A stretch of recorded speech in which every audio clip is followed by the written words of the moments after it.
Oi vocês, tudo bem? Sejam muito bem-vindos a esse canal. Se você não é inscrito, já se inscreva, isso ajuda muito o canal. A plataforma também entende que esse conteúdo é importante e ele vai passar a oferecer para outras pessoas. E deixe seu like quando possível. Vamos lá para o caso de hoje?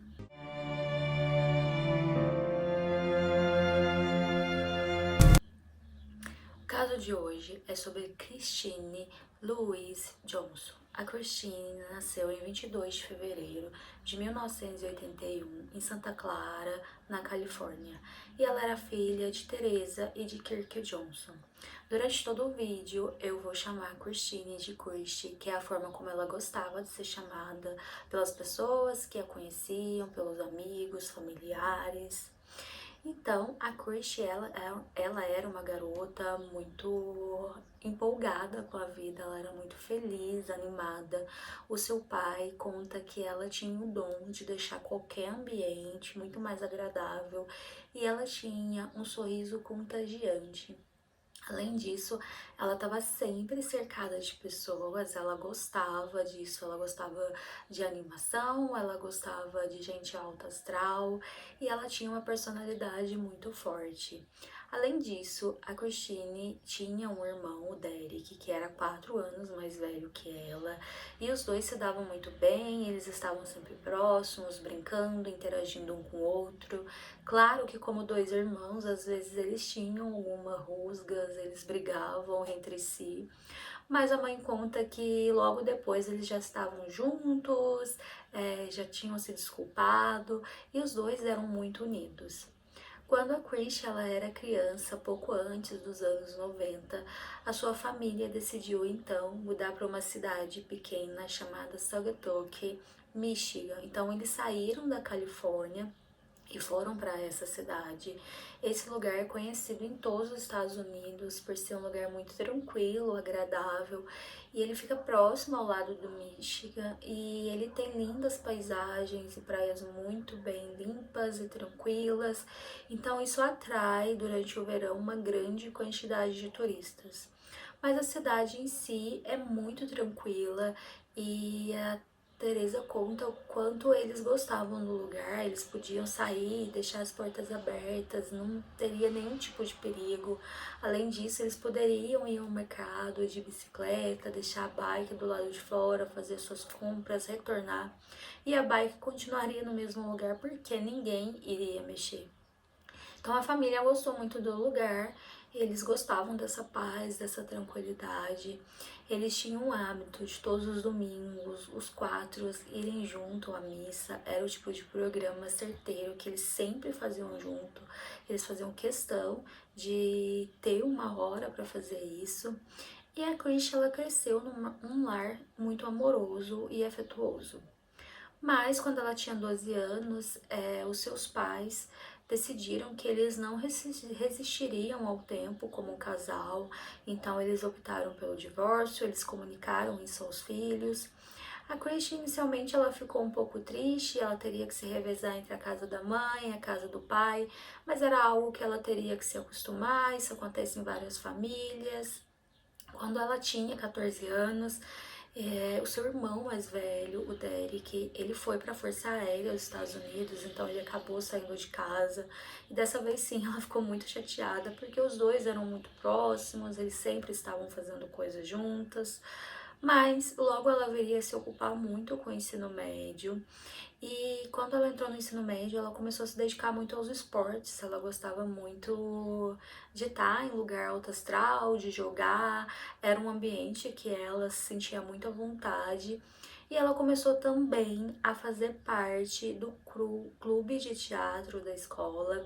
E a mãe conta como ela gostava dessa atividade, ela se sentia muito animada, porque, segundo a mãe, ela contava que ela se encontrava naquele local e ela gostava muito das companhias. No final de 1999, a Christie, então, ela se forma no ensino médio, na Saugatuck High School. Nessa época, durante todo o ensino médio, ela já trabalhava, ela tinha seu próprio dinheiro, ela trabalhava em lanchonetes, ela teve vários empregos, Mas quando ela saiu do ensino médio, ela decidiu que era a hora da sua vida mudar, então ela queria fazer alguma coisa diferente. Inclusive, ela queria sair da pequena cidade de Saugatuck. Então, ela foi admitida na Universidade de Western, no Michigan, em Kalamazoo. E ela ficou muito animada quando ela foi para Kalamazoo, porque ela conheceria gente nova, estaria em contato com outras pessoas. Então ela ficou muito empolgada e ela estava querendo se dedicar muito, ela queria se formar. Quando ela mudou para Kalamazoo, ela arrumou um emprego como assistente administrativa em uma empresa de perfuração. Então ela começou a viver sua vida, cuidar das suas coisas. Ela começou a ficar mais próxima do pai, que morava ali próximo da região, mas ela também era muito próxima da mãe dela. Elas conversavam todos os dias, de manhã e à noite. Então uma sempre sabia sobre a vida da outra, o que elas estavam fazendo, e ela seguiu a sua vida. E durante esse primeiro e segundo semestre na universidade, ela acabou conhecendo um novo hobby. Na década de 1990, existia um tipo de festa chamada raves, que estava muito famosa e estava bombando. Na verdade, essas festas elas foram introduzidas no início dos anos 80, mas elas ganharam mais atenção na década de 1990. Era algo que os jovens gostavam muito, chamava muita atenção. Geralmente essas festas tinham uma grande divulgação, uma grande equipe de marketing e tinha sempre folhetos e convites muito extravagantes, chamativos, bem elaborados. E a Christie gostava muito desse tipo de festa porque ela adorava dançar, ela adorava estar sempre animada. Então, durante a semana ela fazia todas as coisas, trabalhava, ia para a universidade e durante o final de semana ela se divertia nas raves. No final de 2000, ela acabou fazendo uma viagem com os amigos para a Flórida. Era um lugar que ela conhecia muito bem, ela tinha parentes ali, a avó dela morava próximo ao local e eles se divertiram muito, praticaram surf e eles decidiram que eles queriam deixar registrado aquela viagem, então cada um optou em fazer uma tatuagem e a Christie escolheu fazer uma tatuagem de hibisco na parte inferior das costas. Assim que ela retornou dessa viagem, ela falou com a mãe sobre a questão dela se mudar de Kalamazoo. Ela achava que a cidade não tinha tantas oportunidades, então ela queria ir para um lugar maior, queria continuar os seus estudos, mas ela queria ter um outro tipo de emprego, ela queria estar em um lugar mais animado. A mãe e o pai não viram problema nisso. Na verdade, ela já era independente, ela trabalhava, ela já cuidava da sua vida. Como ela conhecia muito bem a Flórida, a Califórnia, ela pensou então em poder morar com a sua avó paterna, a Kate Johnson, e quando ela falou com a avó dela ficou muito animada com isso também. Seria a oportunidade de ficar mais próxima da neta, então ela se decidiu mudar para a Califórnia. Assim que ela mudou, ela começou a ver alguns cursos nas escolas politécnicas, cursos que ela poderia aproveitar assim que ela entrasse na faculdade, na universidade, e ela também começou a procurar emprego na região. E logo ela encontrou um que era de assistente administrativo, o mesmo tipo de trabalho que ela já fazia em Kalamazoo, mas dessa vez numa empresa elétrica. Algum tempo depois, a mãe dela também decidiu que era a hora de sair da região do Michigan. Como a filha estava na Califórnia, ela tinha seus irmãos, seus parentes ali, ela decidiu também ir para Califórnia, mas ela foi morar numa região mais ao norte, mas mesmo assim bem próximo da Christie. Elas ficaram muito felizes com isso, as duas, porque elas poderiam se ver com mais frequência e não somente falar pelo telefone. E foi quando então a Christie decidiu que ela queria arrumar um emprego mais próximo da mãe e ela começou a olhar anúncios nos jornais e foi quando então ela atendeu um anúncio que era para assistente de um set de filmagem de um filme muito famoso na época dos anos 2000, conhecido no Brasil como Cálculo Mortal. Então ela foi trabalhar nesse set de filmagem, ela estava toda empolgada, não era um emprego nada rotineiro, na verdade eles ficavam fazendo essas filmagens em várias partes da região de São Luís Obispo, na Califórnia. Então ela se empolgou muito com esse trabalho e ela começou a conhecer várias pessoas, conhecer histórias sobre Hollywood, a questão dos filmes, filmagens, daquele trabalho. E ela decidiu então que ela queria fazer um curso de maquiagem artística porque ela queria trabalhar no set de filmagem, ela realmente se encontrou naquele local. Foi quando então ela se matriculou em um curso desse que tinha como instrutores pessoas já conhecidas e bem conceituadas na área, que já havia trabalhado em produções do cinema, da TV, de vários documentários. E quando ela terminou esse curso, ela viu que ela precisava mudar de região na Califórnia, então ela foi para Hollywood, para Los Angeles, porque ali existia uma maior quantidade de sets de filmagens, de produtoras, então seria mais fácil para ela conseguir emprego de maquiadora artística nesses lugares, nesses sets de filmagem. Então ela decidiu por deixar a casa da avó, o confortável lar da avó, e ela foi então para Los Angeles. Mas as coisas não funcionaram como ela imaginava. No início ela estava muito empolgada, mas quando ela chegou na cidade, ela viu que a concorrência era muito grande.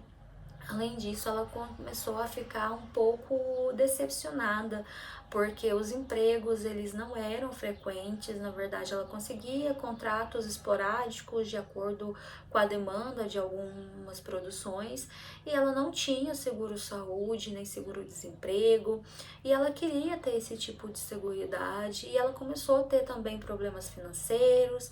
Foi quando então ela começou a reclamar um pouco sobre isso com as pessoas que ela conhecia. E foi também quando ela encontrou com o Todd Calabas. Ela já conhecia o Todd da região do Michigan. Durante o ensino médio, eles tiveram um pequeno romance. Não chegou a ser um namoro, mas eles se conheceram, se gostaram. Depois eles acabaram se afastando e eles se encontraram então em Los Angeles. E os dois falaram da dificuldade de morar no local, como era caro, e eles perceberam que de repente os dois eles poderiam ir morar juntos e dividir as despesas. Dessa forma, né, ficaria muito mais tranquilo para os dois, eles teriam o dinheiro para investir em outras coisas. Então eles optaram por isso. Mas a fase da lua de mel, do início do namoro, não durou muito e a Christie começou a ter problemas no relacionamento. Segundo amigos, ela sempre reclamava o quanto o Todd ele era ciumento e possessivo e eles sempre brigavam muito. E em uma dessas brigas, o Todd acabou trancando a Christie para fora de casa. E ela acabou falando com a mãe sobre isso. A mãe ficou horrorizada, ela não queria que a filha dela passasse por aquela situação. Então, ela disse à filha que iria ajudá-la a procurar um novo local para morar. Dessa forma, ela poderia procurar um local onde ela dividisse com algumas meninas e que fosse mais em conta e que a Christie conseguisse pagar. Nesse momento, o pai também disse que poderia ajudá-la caso ela decidisse retornar aos estudos, e ela estava realmente pensando nisso, pois ela queria ter um diploma, pois ela sentia que ela teria um futuro mais seguro se ela estudasse, se ela formasse em alguma coisa.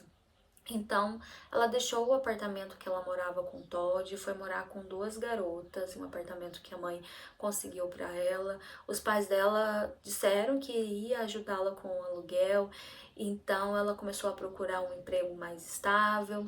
A mãe dela também deu um carro para ela, porque ela sempre reclamava do trânsito, que ela estava presa no trânsito, que ela não conseguia chegar nos horários marcados, que ela tinha os trabalhos dela. Então ela ficou muito feliz, ela queria muito ganhar esse carro. E a mãe deu então esse carro para ela. Em novembro de 2002, a Christie conseguiu um emprego em uma loja de telefonia, então as coisas pareciam estar caminhando bem. Ela também se matriculou na faculdade de Santa Mônica em um curso à noite, então ela começou a fazer as duas coisas e ela começou a ter novamente uma rotina mais tranquila, mais amena. No início de 2003, ela estava feliz, ela inclusive falou com o pai falou para ela que se ela não tivesse se adaptando, se as coisas continuassem difícil, inclusive ela poderia retornar para casa no Michigan, mas ela disse pro pai que estava tudo bem, que as coisas haviam se acertado e ela acreditava que alguma coisa boa iria acontecer em breve, então ela iria ficar ali, continuar a sua vida, pois as coisas estavam realmente acontecendo de maneira fluida na vida dela.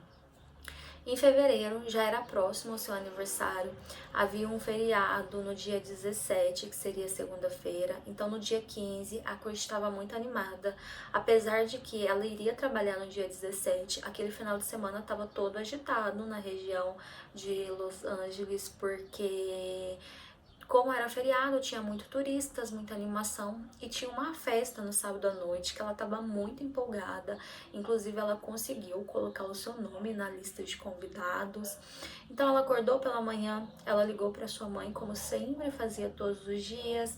As duas se falaram. Ela falou para a mãe sobre a festa, o quanto ela estava animada para aquele evento. E ela contou que ela queria ir até o shopping pela manhã, pois ela queria comprar algumas coisas que ela queria usar na festa. A mãe dela disse para ela que ótimo, que ela estava super animada, feliz e que ela iria enviar um dinheiro para Christy, que seria como um presente de aniversário, já que o aniversário dela estava próximo. E dessa forma, então, ela poderia comprar os pertences que ela tanto queria.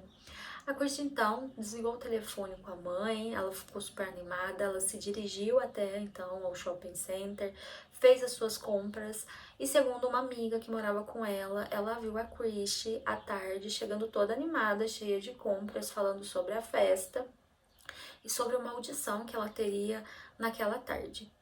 Um pouco mais à noite, no final da tarde do dia 15, no sábado, a Teresa, ela ligou para a Christy, ela queria falar com a filha, saber se estava tudo bem, elas sempre se falavam de manhã e mais à tarde, ela queria saber como tinha sido as compras, se ela tinha conseguido encontrar tudo o que ela precisava, mas a Christy não atendeu.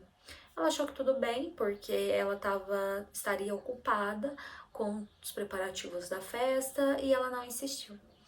No domingo pela manhã, a Teresa ligou novamente, o telefone da Christy estava desligado, mas como ela passou a noite toda na festa, de certo ela estaria descansando. Quando ela ligou à noite, o telefone continuou desligado, ela ficou um pouco apreensiva com isso, mas ela imaginou que a filha pudesse estar dormindo ainda. Então ela aguardou até na segunda-feira, quando pela manhã ela ligou para Christy, uma vez que Christy não ligou para ela. E quando ela ligou, o telefone continuava desligado. E aquilo era muito estranho, pois já é um horário comercial, a Christy deveria estar no emprego dela. Então ela ligou para a loja onde a Christy trabalha e ela foi atendida pelo empregador da Christy, que disse que ela não havia aparecido para trabalhar e não havia avisado nada, e que ele achava isso muito estranho, pois nos últimos 3 meses em que ela trabalhava no local, ela sempre foi muito assídua e responsável e aquilo nunca havia acontecido antes. Então a mãe ficou muito apreensiva, ela queria saber onde a Christy estava, pois ninguém tinha notícias sobre ela. Ela inclusive chegou a falar com as meninas que moravam com ela. Uma delas estava viajando naquele final de semana, mas que esteve com ela no sábado disse que havia visto no sábado e depois não havia mais falado com ela ou a visto naquele final de semana. Então, imediatamente, a Teresa foi até a delegacia, porque aquilo não parecia uma coisa corriqueira, normal. A Christy deveria ter dado sinal de vida onde ela estaria. Então, quando ela falou com os policiais, eles disseram que talvez ela pudesse ter sofrido algum acidente e que ela começasse a ligar em alguns hospitais, ver se havia tido algum acidente, se havia alguém sido registrado ali. Só que ela não encontrou nada. Os policiais, então, também começaram a verificar as ocorrências daquele final de semana de feriado para ver se alguma delas tinha relação com a Christy, mas eles não encontraram nenhuma relação. A Teresa ficou muito apreensiva, ela ligou para o Kirk no Michigan e ele ficou também muito preocupado. Imediatamente ele fez as suas malas e se dirigiu então até a Califórnia. Na terça-feira, ainda sem notícia alguma, os policiais começaram a sair às ruas, verificar, perguntar se alguém tinha visto. Eles falaram, inclusive, com uma garota que morava com ela, se ela tinha alguma informação. E ela falou a mesma coisa que ela já havia falado para Teresa, que ela viu a Chris no sábado, logo depois que ela voltou do shopping, que ela estava toda animada, cheia de compras e que ela estava um pouco apressada, porque segundo ela teria uma audição naquela tarde, um teste, e também depois ela teria que se aprontar para a festa de sábado à noite. Os policiais então pediram ajuda aos jornalistas do local para que fizessem cartazes, começassem a divulgar aquele desaparecimento. A ideia era encontrar a Christie o mais rápido possível. Então começaram a ser divulgadas fotos falando sobre o desaparecimento dela, que ela tinha sido vista pela última vez no shopping, depois em casa, e que provavelmente ela teria ido a uma audição, e eles queriam saber se alguém sabia sobre alguma coisa, se alguém poderia ter alguma relação com isso, de repente trazer alguma informação. Foi quando, no dia 20, uma moça chamada Susan, ela viu todas aquelas notícias, aqueles cartazes, e quando ela ouviu a palavra audição, ela lembrou de um fato que ocorreu com ela em janeiro, no dia 23 de janeiro, e ela resolveu então compartilhar isso com os detetives que estavam no caso. Ela ligou para a polícia e disse que em janeiro ela estava no mesmo centro de compras, ou seja, no mesmo shopping que a Christie esteve naquele dia, e ela foi abordada por um homem que, segundo ela, era um homem muito charmoso, parecia muito inteligente, conhecedor da indústria cinematográfica. Ele parecia uma pessoa muito culta. Esse homem se aproximou dela e disse que ele era um produtor e que ele estava fazendo um casting para o filme do James Bond, um filme que seria lançado em breve, e que ela tinha o perfil exato de uma moça que deveria aparecer no cartaz desse filme. Inclusive, ele falou para ela que o cachê era muito bom, que era em torno de $100.000. Na hora ela ficou muito empolgada com aquilo. Quando ele perguntou para ela se ela tinha interesse em fazer o teste, ela disse que sim. E então esse homem deu a ela um cartão que tinha o nome deles, que segundo ela era Thomas Victor, e também tinha um endereço aonde ela deveria comparecer num sábado às 17h30. Então, ela ficou super empolgada com isso. Inclusive, ele falou para ela como ela deveria se vestir para essa audição. E ela, inclusive, citou os itens que ele disse que ela deveria estar trajando naquele dia, que seriam uma camisa branca, colarinho branco, uma saia tubinho preta e sapatos de salto alto. Além disso, ela deveria estar com uma meia, calça transparente preta. Então, inclusive, ela contou que ela comprou alguns itens naquele dia, na mesma hora, no shopping, porque ela tinha intenção de fazer esse teste, essa audição. Só que, quando ela chegou em casa, ela tinha um namorado chamado Mark, ele era um policial, e quando ela contou essa história, ele achou um pouco suspeito, mas ele também ficou empolgado porque se de repente fosse verdade, poderia ser uma mudança de vida para os dois. Então, eles decidiram que eles iriam checar isso juntos. Eles decidiram que eles iriam até o local, na data e hora marcada. O Mark ficaria dentro do carro olhando e ela iria então até um encontro do tal Thomas Victor. E assim eles fizeram. Então no dia, ela disse que ficou um pouco com vergonha de andar na rua com aquela roupa que ele havia pedido para ela. Então ela colocou a camisa, colocou uma calça jeans e um tênis e colocou os outros itens dentro da sacola e se dirigiu ao endereço que esse homem deu a ela. Enquanto o namorado dela ficou dentro do carro olhando tudo o que acontecia. Quando ela chegou no local e o Victor apareceu na porta, ele pareceu um pouco bravo quando ele olhou para ela, porque ele queria que ela estivesse vestida com as roupas que ele havia falado. Ela disse que não, que tinha ficado um pouco com vergonha de andar na rua daquela forma, e ela solicitou a ele então uma carteirinha de identificação do local onde ele disse que trabalhava. Nessa hora ele ficou um pouco nervoso, porque ele disse como assim que ela estava duvidando da palavra dele. Só que ela falou para ele que a segurança dela valia mais do que qualquer coisa e ela queria essa identificação. Então ele pareceu gesticular e ficar muito bravo. Quando o namorado dela viu aquilo do carro, imediatamente ele saiu e foi correndo em direção até esse homem. Só que ele conseguiu fugir e eles não conseguiram o pegar. Eles pensaram na época em ligar para a polícia, relatar sobre esse fato, mas eles não tinham nada de concreto. Era apenas uma história e eles não sabiam se aquilo, né, poderia ser considerado um crime. Na verdade, nada de fato havia acontecido, mas era algo muito estranho e eles sentiram que aquela pessoa, aquele cara, ele estava tramando alguma coisa muito errada. Então ela contou isso aos policiais e quando ela falou sobre os itens que ela comprou naquele dia, eles pensaram em olhar quais eram, né, os itens que a Christie comprou no shopping também naquele dia. Inclusive, eles levaram tanto a Susan quanto o Mark até um shopping para que eles pudessem olhar as câmeras de segurança e ver se eles reconheciam esse tal de Thomas Victor em algum local ou até mesmo conversando com a Christie em alguma das áreas do shopping.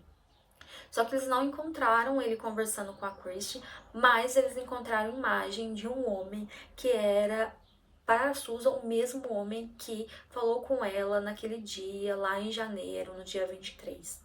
Então, claro, isso acendeu um alerta para os policiais. Imediatamente eles pediram um relatório de compras da Christie para saber se ela tinha comprado aqueles mesmos itens, poderia ter algum tipo de relação, mas eles deveriam aguardar até que esse relatório ficasse pronto. Eles continuaram procurando, divulgando o desaparecimento.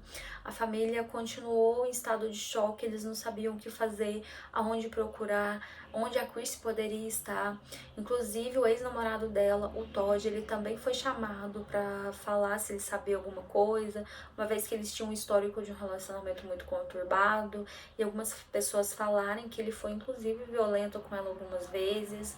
Na verdade, para o sábado do dia 15, ele tinha um álibi muito forte, que foi confirmado por outras pessoas. Ele estava fazendo uma trilha de bike, então ele foi visto, foi fotografado, e inclusive à noite ele saiu com essas pessoas. Então ele foi descartado do caso e a última vez que ele disse ter visto a Christie foi um final de semana antes, no dia 7. Então, de certo, ele não teria relação com o seu desaparecimento.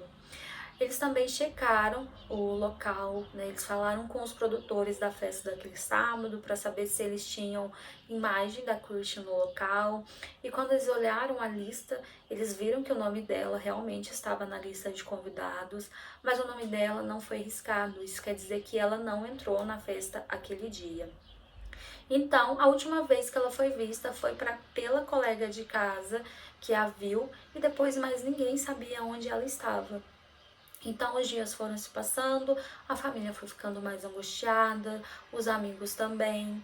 É, praticamente uma semana depois, um manobrista de um hotel na região, ele falou que havia um carro ali e que esse carro foi deixado por um homem e que esse homem deixou esse carro na manhã do dia 16, no domingo, por volta das 6 horas da manhã. Ele contou que esse carro, ele entrou em alta velocidade no local e estacionou em um dos locais. Ele foi correndo atrás desse homem, pois ele disse a ele que ele não poderia estacionar ali. Mas esse homem saiu, parecia estar um pouco agitado, jogou as chaves nele e foi embora. E o carro simplesmente ficou ali. Quando eles foram verificar, se tratava do carro da Christie. Quando eles olharam dentro, o celular dela estava dentro do carro. Isso parecia muito estranho. O que poderia ter acontecido com ela? Quem seria esse homem? E quando eles pediram para ele fazer um retrato falado de como esse homem era, esse manobrista ele não soube dizer o certo, pois ele disse que ainda estava amanhecendo, estava meio escuro no local e ele viu esse homem apenas de relance. Inclusive, quando eles pegaram o retrato falado que a Susan fez sobre o homem do shopping, ele não conseguiu dizer se era o mesmo homem que ele havia visto na manhã do domingo. Mas enfim, o carro da Curse estava ali, eles começaram a investigar para ver se achavam alguma coisa. E ele estava aparentemente limpo, eles não tinham mais informações sobre aquilo. Foi quando então uma mulher que estava assistindo a TV, o noticiário, ela viu aquele retrato falado feito pela Susan e ela imediatamente o reconheceu. Para essa mulher, ela era uma agente de liberdade condicional e ela conhecia muito bem esse homem, pois ele era um dos seus designados. E ela ligou para a polícia e disse que aquele homem era Victor Paleólogos. E ela falou sobre ele, sobre o histórico dele. Na verdade, ele já era bem conhecido na polícia. Então ela foi lá e disse que sim, que era ele. Os policiais foram até o endereço dele, que estava na ficha de liberdade condicional, mas não o encontraram. E era o mesmo endereço que foi dado para a Susan no dia 23 de janeiro para fazer a chamada audição para o teste para o cartaz do filme de James Bond.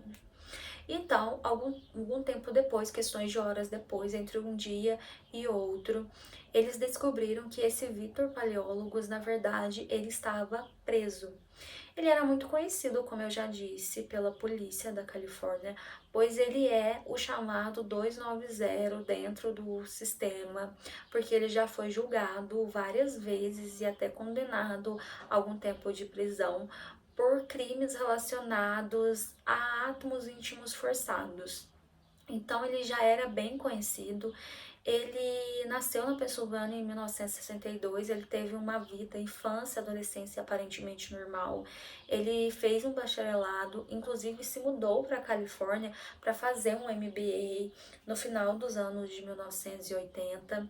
E foi quando então começou a ter crimes relacionados a ele. Inclusive, ele foi casado entre os anos de 1990 e 1993, enquanto ele praticou vários crimes na região. O primeiro desses crimes registrado foi por uma mulher em 1989. Ela também se chamava Christine e ela falou que foi abordada por um homem na região da Califórnia, dizendo que ela era muito bonita e que ela tinha o perfil exato para fazer parte de um cartaz relacionado ao filme de James Bond.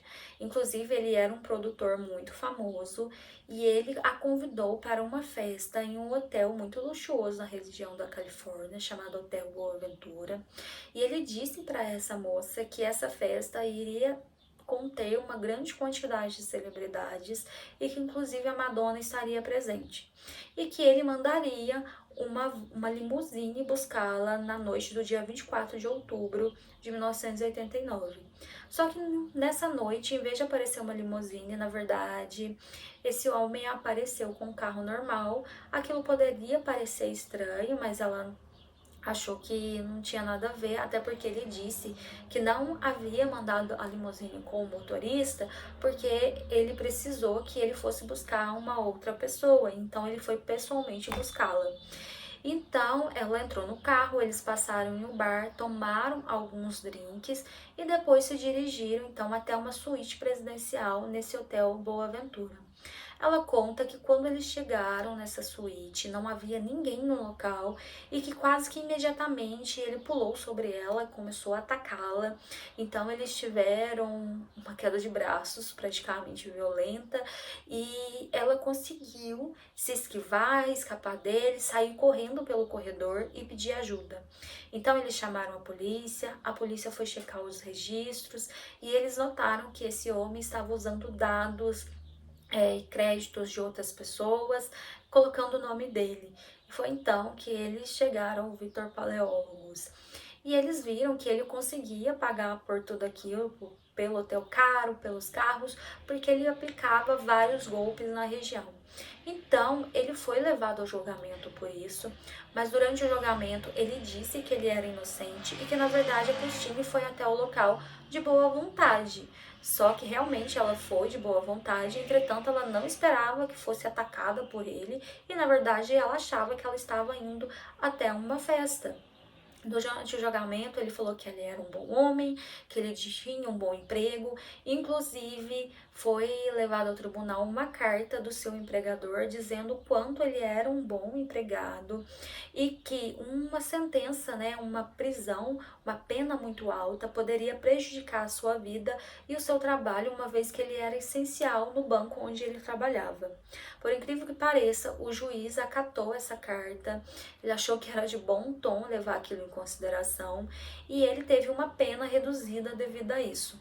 Algum tempo depois, eles descobriram que essa carta apresentada no julgamento, na verdade, era uma farsa, e quando eles falaram com esse tal empregador, ele disse que jamais escreveu aquela carta e que, na verdade, o Victor era um péssimo empregado, que ele fazia tudo errado e, na verdade, eles confiavam que ele havia roubado a empresa, uma vez que depois que ele foi demitido, os roubos cessaram. Então, ele deu um passa-perna na justiça e em todos, e isso é incrível porque só mostra o quanto ele estava se aperfeiçoando nos seus crimes. Ele já havia sido advertido por vários outros crimes, mas até então ele estava livre. Foi então em 1991 que ele novamente tentou assediar uma mulher, mas dessa vez ele jogou o golpe de que ele seria um grande produtor. Ele estava em um aeroporto, ele chamou essa mulher para tomar um drink, só que ela percebeu que ele colocou algo na sua bebida e ela vendo aquilo, ela ficou com muito medo e ela conseguiu se desvencilhar dele e ir embora. E ele continuou fazendo isso com outras pessoas. Nos anos de 1993, 1994, ele se mudou para uma região na Califórnia chamada Mariana del Rey, que é uma região litorânea muito bonita, como toda a Califórnia. E ele foi morar numa comunidade onde ele conheceu uma jovem chamada Jane. Inicialmente eles começaram tendo uma amizade, algo tranquilo, eles se conheciam, se cumprimentavam. Ele começou a ter algumas investidas com relação a ela, mas ela não respondeu prontamente. Mas com o tempo eles começaram então um relacionamento que ela disse que durou 6 meses.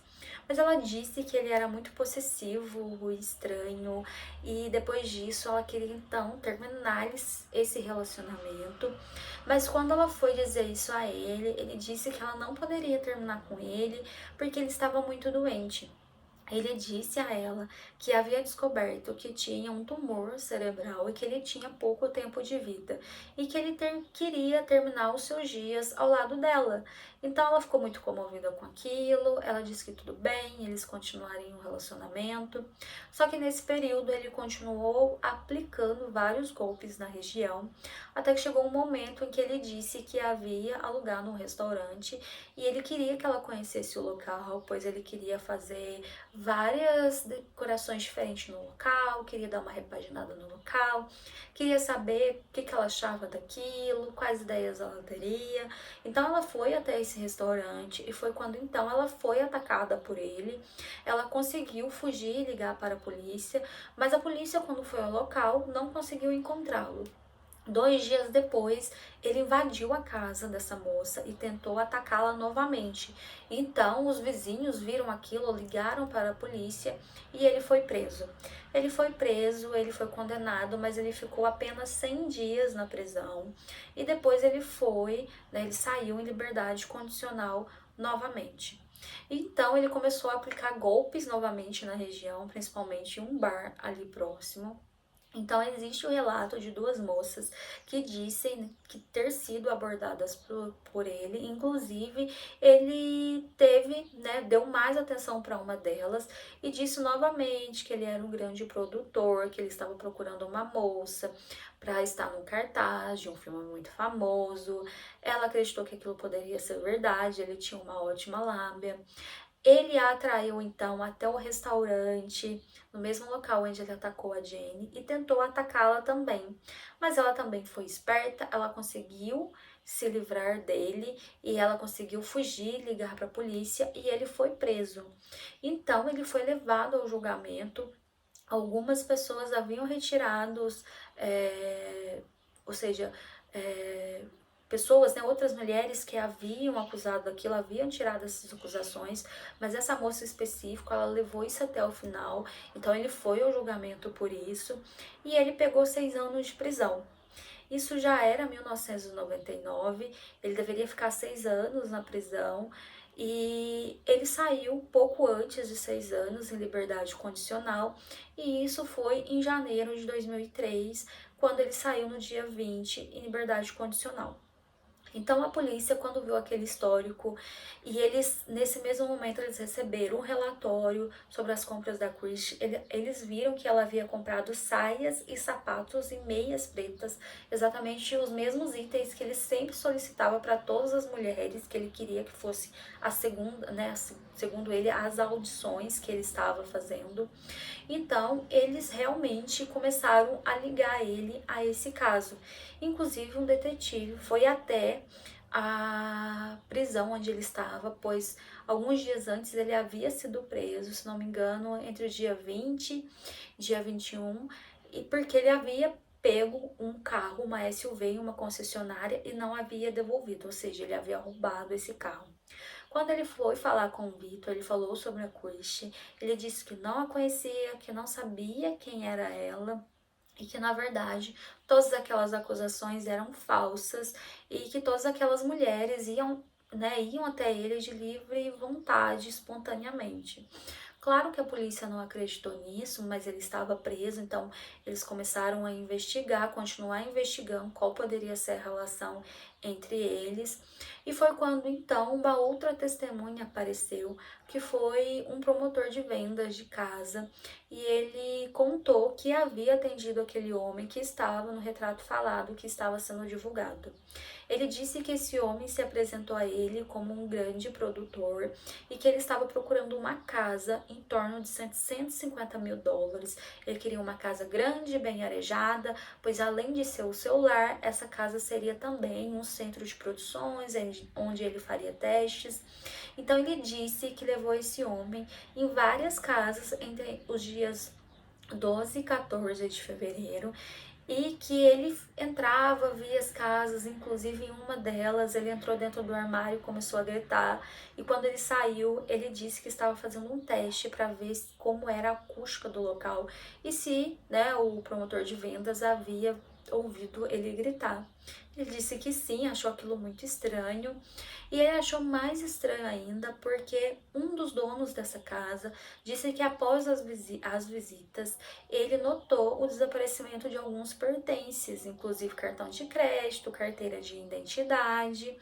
Ele achou aquilo muito estranho, ele começou a desconfiar e ele falou para a polícia que esse homem, né, que segundo ele chamava Vitor, esse homem disse que havia gostado mais de uma casa em particular, que é conhecida como a Casa do Castelo, em uma região muito bonita ali, um bairro nobre do local de Los Angeles.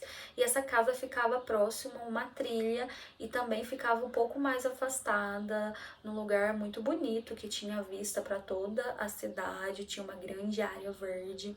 Então a polícia foi até o local, olhou toda essa trilha, porque de repente ele estava estudando o local, ele poderia ter deixado alguma coisa ali. Eles pensaram se eles poderiam encontrar a Christie, mas eles não encontraram nada. Foi então no dia 3 de março que alguns adolescentes que estavam próximos a essa casa do castelo, que ficava mais próximo ao alto da colina, eles chegaram na região por ser mais afastada, eles estavam fazendo coisa de adolescente, então eles chegaram no lugar onde tinha visto para toda a cidade, eles estavam conversando, quando algum deles viu algo entre as árvores, no topo das árvores, ele achou estranho, parecia um tecido azul, então ele olhou e ele começou a olhar com mais cuidado, e ele achou que estava vendo um manequim ali dentro de um pano azul. Então ele até tentou se aproximar, mas era uma região muito íngreme e ele não conseguiu ver direito, mas ele ficou um pouco assustado com aquilo, e quando ele olhou, tinha uma moça passando, que era uma moradora do local. Ele a chamou e disse: olha, você não acha aquilo estranho? O que pode ser aquilo? ela notou aquilo, ela quis verificar, então ela começou a descer um pouco aquela área. Foi quando ela viu os cabelos loiros e ela decidiu então ligar para a polícia. E quando a polícia foi checar, eles notaram que se tratava de um corpo dentro de um saco de dormir. Então, imediatamente, várias viaturas foram para aquele local, porque eles precisavam checar aquilo. Eles sabiam que tinha uma mulher loira desaparecida, mas eles não podiam afirmar que aquele corpo se tratava do corpo da Christie, porque parte do corpo estava dentro do saco de dormir, mas o rosto, a cabeça estava fora e parecia que não dava muito para reconhecer pelo rosto, porque naqueles dias também havia havido uma grande quantidade de chuvas no local, o sol, então aquele rosto ficou exposto e ficou praticamente irreconhecível. Aquele local era tão íngreme, né? Estava entre as árvores, então foi muito difícil tirar o corpo do local. A polícia, os bombeiros levaram horas para retirar aquele corpo. Os detetives que estavam envolvidos no caso da Christie dirigiram até o local, eles deram uma olhada rápida e a única coisa que eles conseguiram notar era que o corpo tinha uma tatuagem de uma flor de hibisco na parte inferior das costas.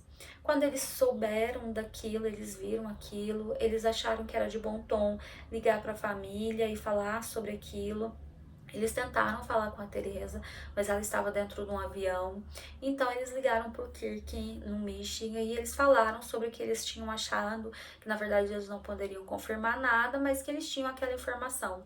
O Kirk conta que ele ficou desesperado na hora, pois ele teve certeza que se tratava da filha dele. Ele disse que entrou em estado de choque e que ele precisou de muito tempo para digerir aquilo, mas assim que ele pôde, ele fez as suas malas e se dirigiu até a Califórnia.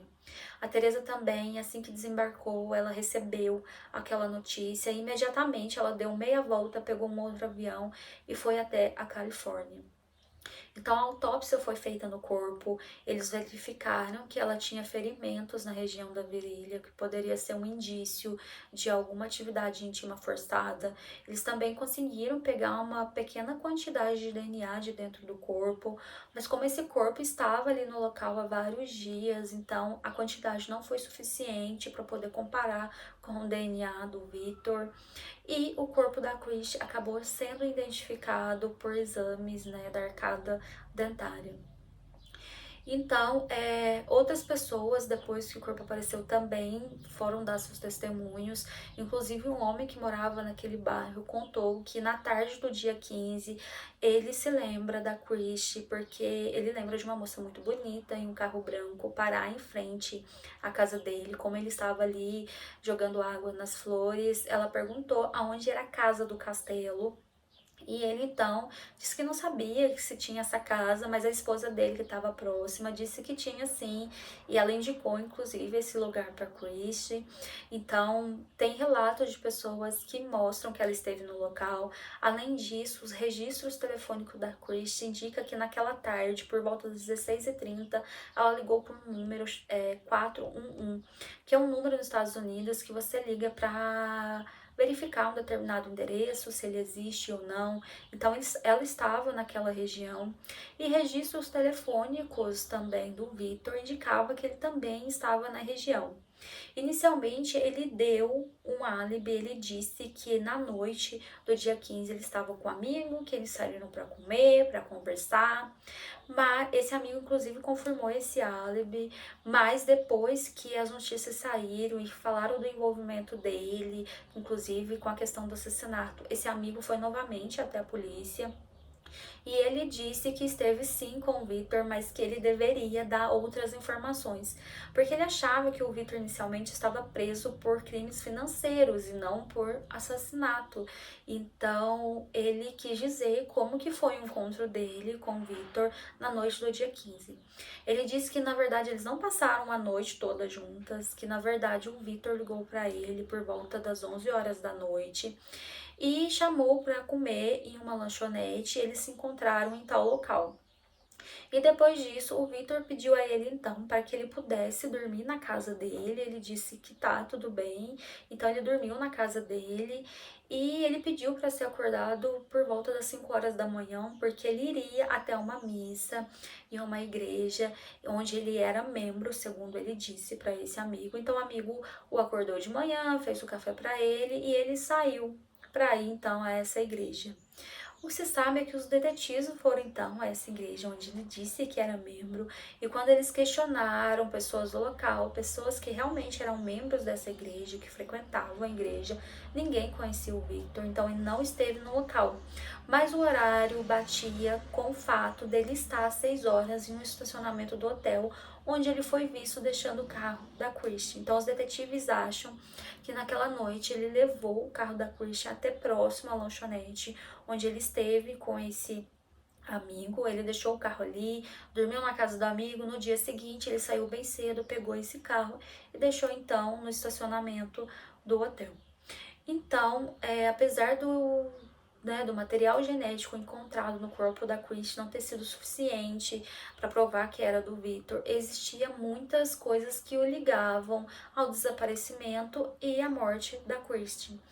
Então, em maio, ele foi acusado formalmente pelo pelo desaparecimento, assassinato, e ele, na verdade, levou vários anos para ele ter sido levado ao julgamento. Ele foi levado ao julgamento quando ele já tinha 43 anos, isso foi em 2006. Parecia um julgamento muito difícil, porque não existia um exame de DNA que comprovava realmente que aquele material encontrado era dele. Inclusive, os advogados de defesa falaram sobre isso, mas a promotoria fez muito bem o seu trabalho. Inclusive, eles fizeram um mural com várias fotos de várias mulheres que falaram sobre a mesma história dos itens, que elas lembram que ele pediu para elas irem até a audição. Então, o depoimento, a fala dessas mulheres foram muito importantes. Os advogados não queriam que a colega de casa da Christie testemunhasse, pois ela falou que ela se lembra também dos itens que a Christie comprou naquele dia, inclusive a forma como ela saiu de casa, que era vestindo uma camisa branca, saia tubinho preta colada, meia transparente. Era o tipo de roupa que chamava muito a atenção, então ela se lembrava disso, mas o testemunho dela foi dado e existiam dados telefônicos que comprovavam que eles estiveram no mesmo local. Foi quando então o Victor ele decidiu que era hora dele se declarar culpado. Então ele disse que ele se declararia culpado, mas que ele não daria nenhuma nota com relação ao caso. Ou seja, ele não falaria nada sobre aquilo, ele simplesmente daria, daria sua confissão de que ele era o culpado. Isso porque ele queria se livrar da pena de morte, pois esse crime ele estava elegível para a pena de morte, ele queria se safar novamente. Só que ele se livrou da pena de morte, mas ele acabou sendo julgado e sentenciado à prisão perpétua.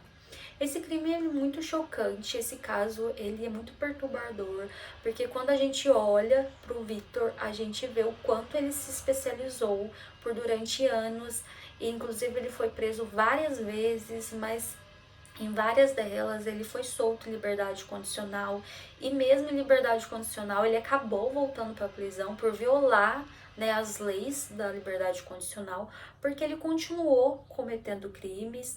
Então a gente percebe que ele só estava se especializando nisso, e a gente nota que sem um corpo parece que o sistema judiciário, de uma forma em geral, não pode fazer nada, porque ele tinha várias mulheres que falaram sobre ele, sobre a forma como ele abordava essas mulheres, como ele tentava, enfim, fazer coisas horríveis com elas, mas felizmente muitas delas conseguiram escapar, mas infelizmente a Christie ela não conseguiu. O seu pai conta que é muito triste porque ele sabe o quanto a Christie ela era uma pessoa inocente, ela acreditava muito nas pessoas, ela não seria o tipo de pessoa que desconfiaria daquela história, porque realmente parecia uma história plausível, ele realmente parecia uma pessoa muito bem trajada, ele parecia ser um grande conhecedor da indústria cinematográfica, ele tinha todos os trejeitos para isso. Então, a Christie acreditaria nisso, inclusive porque há relatos de pessoas famosas que foram descobertas em shoppings por olheiros. Isso é muito comum, era muito comum nos anos de 1990, nos anos 2000. E ela era muito bonita, porque então isso não poderia ter acontecido com ela também. Diferente da Susan, ela jamais iria desconfiar.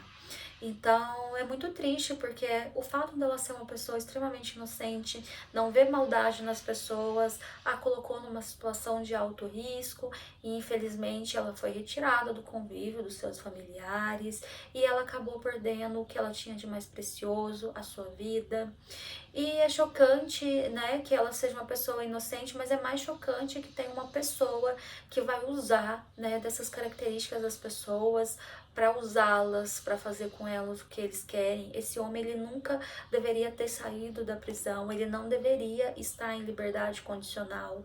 O sistema deu isso a ele e ele, infelizmente, tirou a vida da Christie.